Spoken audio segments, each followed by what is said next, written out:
Good morning, folks. It's 9:46 a.m. on the 12th month, 7th day, 2025. I'm over here in Liverpool, England, is where I'm coming from. I'm going to do a quick check on sound levels here. Anything over 80 is sufficient. Not too hot of a mic. There we go. So I know all that'll be working right. There's so much lightning going about here in this cell that's going north of the valley of Cuyahoga here. I'm headed in this direction here. It's fair west. It's just to your west now, and I am expecting this to track just under the town center itself, and over the top of Cedar Point. To turn some of the lighting off. This is a very dangerous cell. This absolutely has tornadic activity to be associated with this storm. Absolute hook trail that just went over Bottle Creek, as you can see here, is a well-connected tendril. It's absolutely going to be rocking it down as this cell comes across over the next couple of hours and really buckets it down on you. As you can see here, we have some weather manipulation coming from the Grafton NextRed station showing up right here. Getting fried, guilty Grafton style. Bzz, bzz, bzz. And it looks like it's panning, and I'll show you what I mean by that as I go right here. When I'm say it's panning, it's what direction is the flow happening? Like where is the ore getting set down first? If you was to dip an ore in a river that was flowing like that, right? And so what they've done is all the moisture was coming this direction. So beam one happened and then beam two. So it's panning that way. So it's taking the dynamics from here and forcing them inland. And whether it looks like it took that and put it under that mass, judging by the radar signature. It's like a sweeping action. Like I could take a line of solidity and add one here and one here, right? And as I'm moving things along, if I ramp that down, what's coming here is going down. Or the opposite, I can ramp it up, right? Okay, so when I see these radars beaming like this,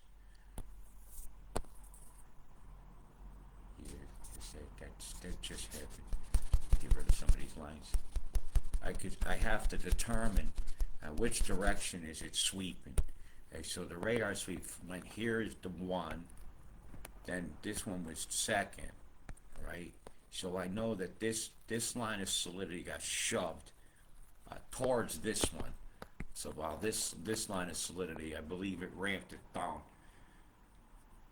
Okay, so and it would have been a bit of a temperature change when that occurred as well in that area. So only you guys will know that. I can't really tell what the ground temperatures are. Look at the cell over Wongvale. All this was done with chem. This horrendous chem. This here was last night when I was asleep, but it was only about 12 hours ago. But if I look right here, even right now, just on the outskirts of Pittsworth here, over the town of Milmarin. Look at how square this looks here. This isn't a round, rotating supercell.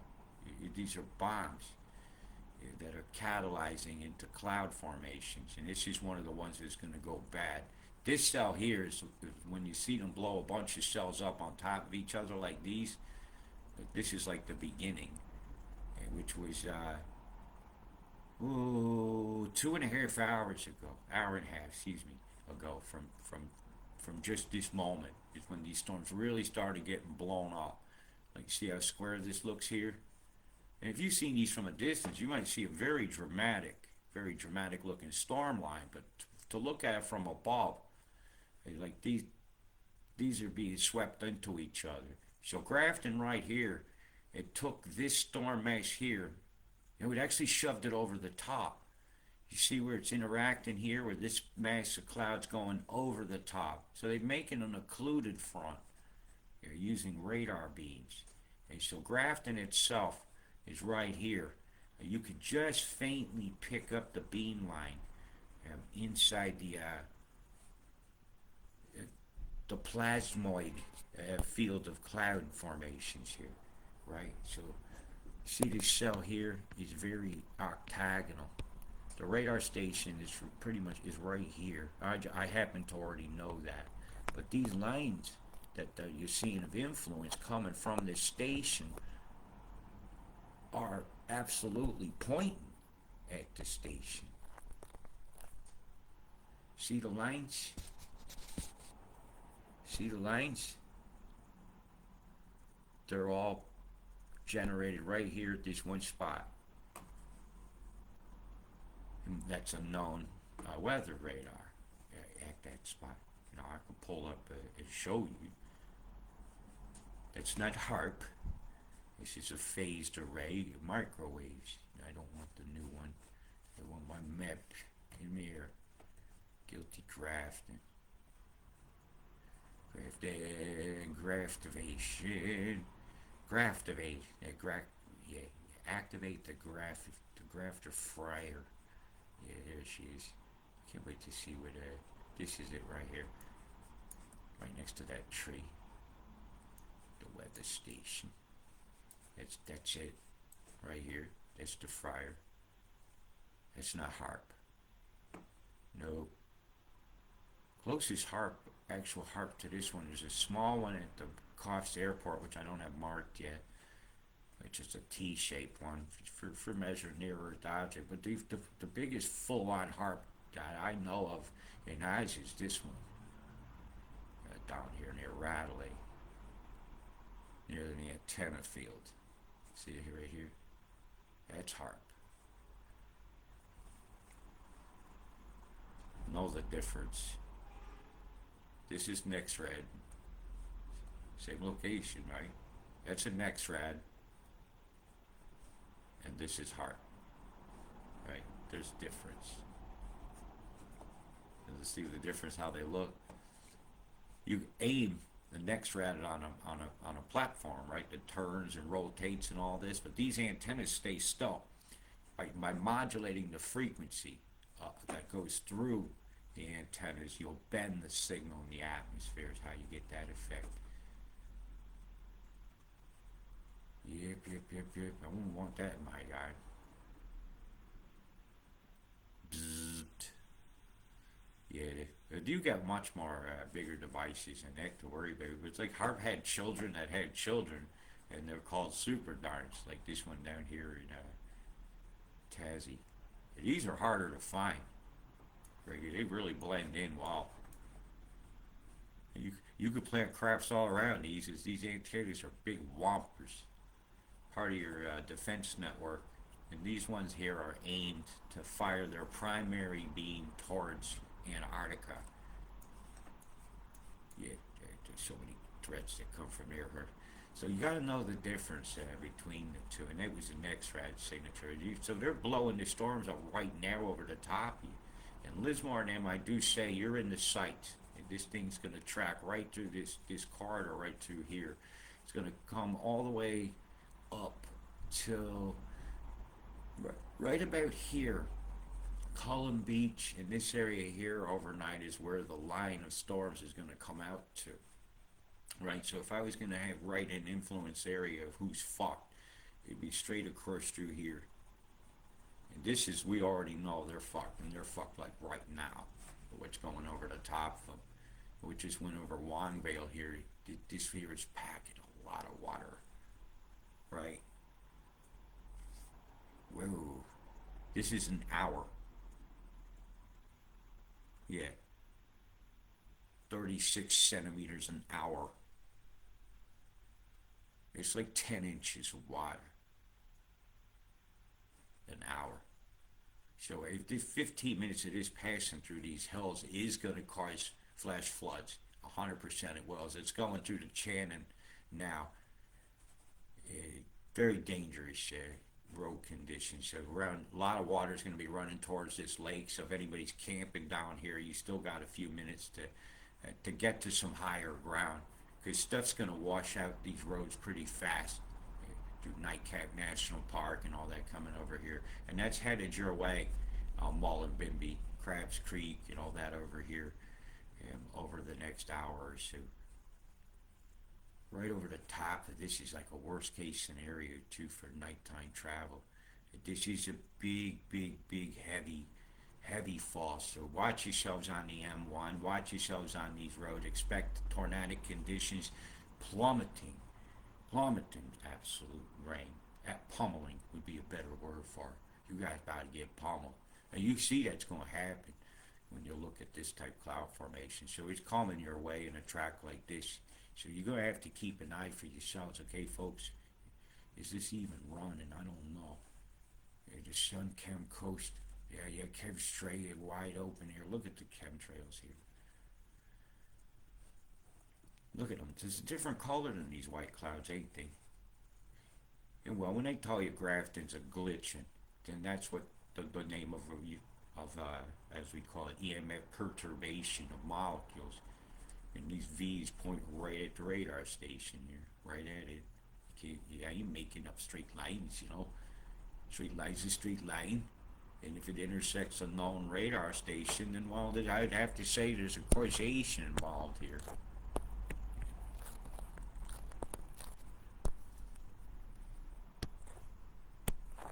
You have more than one station beaming. Oh, yeah, around the Brisbane area, he's got 3 of them right around the city. That's the radar right there. It has difficulty beaming directly over the top of itself. That's its only blind spot. And for about 100 meters or so around itself on the ground, it doesn't really beam very well. So if you have one of them right next door, you're probably okay. But people across the street might not be, because the streets are rather vast there. I'm looking at that circle. I'm in the plasma field over at the top of this national park here. Could be a laser. Space-based lasers. A lot of weather modification occurs with them. I'm just having a peek at some of your cam because it was a terrible day. And that's not even the moving image. The moving image is like a bowel movement. Look at this over here out west.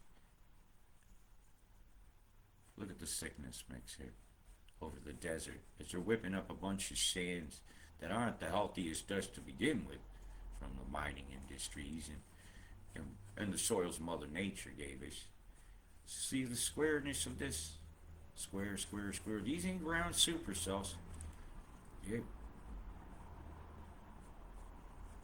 And the wicked glitch rides again, causing weather modification to happen. You see this line here, Rucci? Just north of you? That sticky out bit here is the line of where the storms tonight will find their way out to sea, where the path of resistance will not be overcome by the storm's momentum, and so it will go out to sea. X marks the spot. The chemtrail in twats. What a shame, what a shame. You look at the V shape even to these bands here.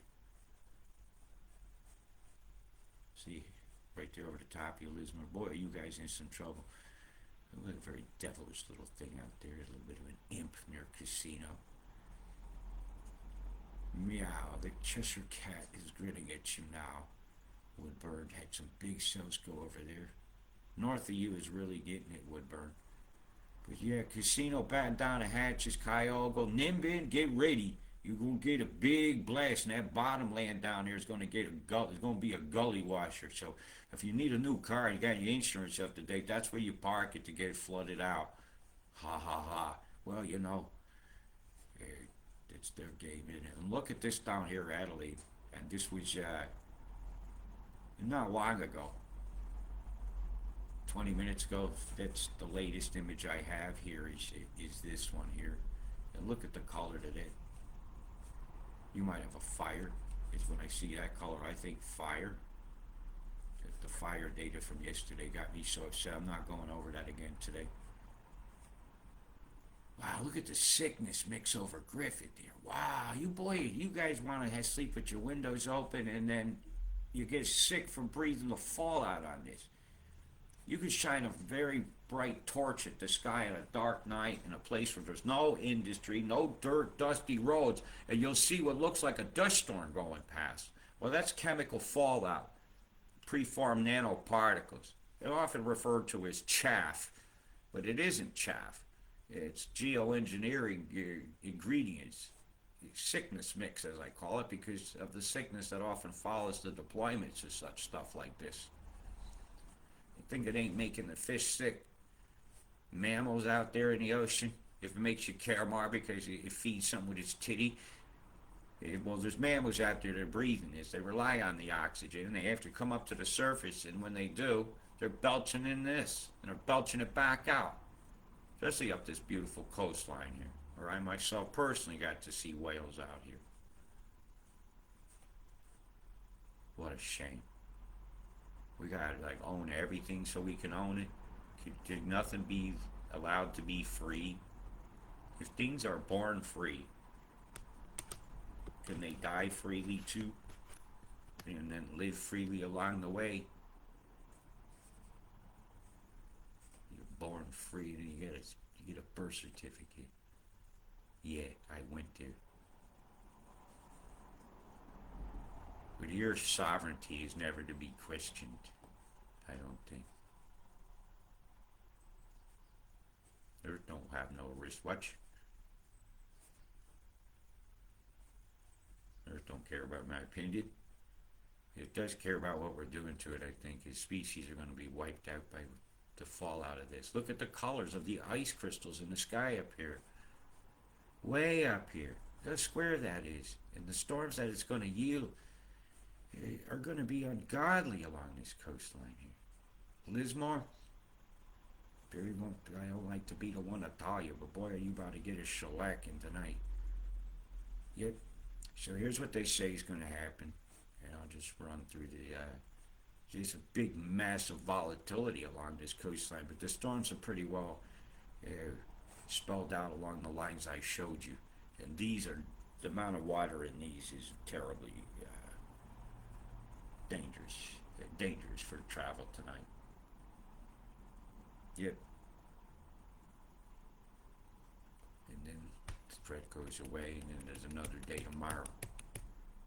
Another day as the volatility moves a little bit north. That'll be you guys along this corridor here as they bring the water in from the tropics. Yeah, this is quite some events they've got planned coming up. This is just a thunderstorm roundup. Yeah, see all around Darwin and that. And I expect that this time of year. It's summertime almost. Until the solstice happens, I won't call it that. You know, mamby-pamby, sell your global warming climate chaos somewhere else by adding 3 weeks to one season and saying, hey, look, that's not supposed to happen this season. Fuck off. Lion-ass government scam. Uncle Scam, Uncle Scam, Uncle Scam.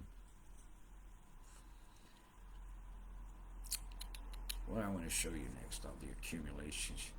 I kind of told you the accumulations. As that thing goes by in 15 minutes, this thing isn't reflected at what's about to come across here. It's just not accurate. Not accurate at all. There's 15 minutes of that thing passing. This is inaccurate. It's not matching up with the stats I told you. Not at all. Yeah, I'm looking at an inch of rain falling as that thing goes past Nimbin and all that. Just as it passes, an inch, 3 centimeters. So I don't be telling me that total. Like I said, that Windy is lying. If you're lying, you're dying. What a shame. What a shame. But this isn't tonight for you down here, folks. That's another day. It's as we head toward the weekend, and I'll cover that as we get closer to it. Because the chem is what tells you what's going to go on. Right? Are we looking up here for the Vanuatu corridor? It looks like it's still being deflected towards you. So we'll have to watch out for you guys. Yeah, the chem has just been so bad around the world lately. You know, because we do all live here, you know. I have to point that out. You'd be telling me, oh, they're banning in Florida or one state in the United States. Well, what the fuck good does that do when they just sprayed you like bugs over Byron Bay? You know, when they spray out here in the Gulf of Mexico and it floats over Florida, You don't tell me they didn't spray this place. You can't tell me that's not a scalar square out near Port St. Lucie over here. Get the fuck out of here. There's just some drafts of Jupiter in the air over here. Jupiter worship going on. So the geoengineering over Florida hasn't stopped. International waters, this stuff blows on the wind over the people that are over here on the shoreline of America. See, I don't see how you can ban it in one state and have it not be still affect that state that bans it. Here's some evidence of cloud brightening. Ships out at sea, could be sounding rockets they let off, whatnot, but that's definitely cloud brightening activity. I mean, if it's a proposed program, why is this experiment allowed to persist and openly go on? And then it sickens so many people along the way. Oh, that's why it's allowed. There's people that prop this up to do this, are invested in the health industry that never ever once formed a curing ward in a hospital. Look at the cam over fucking New Zealand. I'm getting angry. And this was on the 6th. This was yesterday. This is today. They'll be on this site. Yep, you got smashed. Spray it. You could ban it over New Zealand, but the wind that brings it over is a fell wind. And look what it has. Skyria for us all. You have a big glass of it, breathe it in. Air smells like farts because of the skyria. Look at this over the Great Barrier Reef, one of the largest organisms in the world. It's off this coast. Absolutely acidified. Acid rain ain't good for coral, is it? Would it tend to bleach it, or would it tend to green it up? Use your heads. Use your heads. The activism of the 1970s, which made Clean Air Acts happen to limit acid rain, their research clearly shows that the proposals of putting acid precursors in the air of sulfurs to make sulfuric acid is harmful to life on this planet. It's harmful to fauna. But when there's a policy to dig, burn, grab, mine, back, mine, Daffy Duck kind of greedy gum world, you're going to get greedy gum policies. You're not going to get a green planet with green policies that are bent on corporate needs and corporate greed outweighing the needs of the leaves on the trees here in this beautiful forest. That's all I got to say about that. Stay safe. Keep an eye on your radars. Peace.